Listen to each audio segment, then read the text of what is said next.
Okay. So, ang pasok talaga na standard ay next month, September, and mixed with the online schooling and also live face-to-face.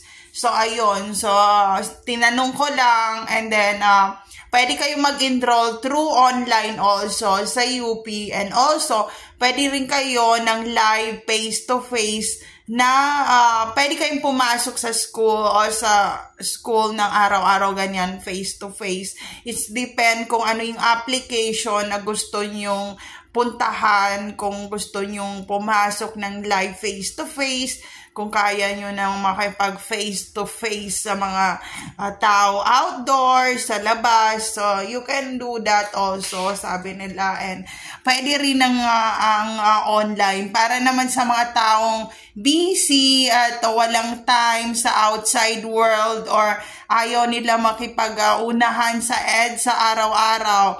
Pwede naman sila sa online screening or study nila, may pa-online sila, but dahil matagal na ako sa loob ng bahay, ganyan, imagine mo, straight na 20th century, nasa loob lang ako ng bahay, and ngayon ko lang na-experience ang outside world, ang outdoor. Mas maganda ang live face-to-face para maharap natin yung mga problema or yung mga solusyon sa problema. So, ayun. Pupunta ako ngayon and titingnan ko kung pwede pa talaga. And it's so sad ha. I don't wanna bash anyone. Ayoko siraan yung school from Mindanao, but sa Cotabato City, but it's hard to hear those words na they already closed all those courses. Sinara nila yung school na, and it's said na it's already sold out for lahat ng courses, hindi na pwedeng pumasok, ganyan. And I found out that standard pala ng opening ng classes is this coming next month na September.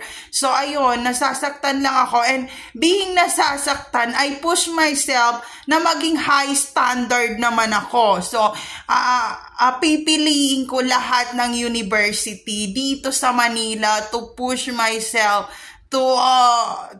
to show all of them, to show the people around me that I'm innocent and I fight for what I have right now, and I fight for my freedom, being targeted individual with the Boys to Ska. And there is no safe place to all targeted individual out there. Take care always, everyone. So, ayun.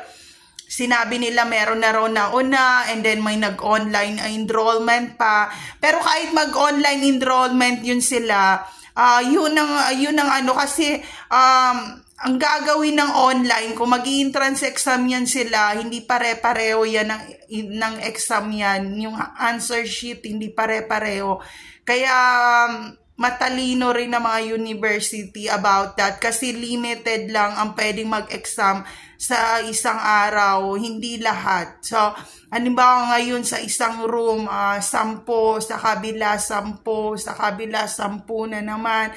And then, may nagbabantay doon para hindi magkopyahan or hindi maano yung ganun mag-entrance exam talaga. So, kung ako ang nauna nakatapos sa exam na yon, oo, lahat sila nakatingin, tapos mo na, tapos ko na ng exam. So, paano naman sila? Isipin nyo kung anong isasagot nyo, huwag nyo kunin sagot ko. So, ayun! There's no safe place to all targeted individual out there. Take care always, everyone!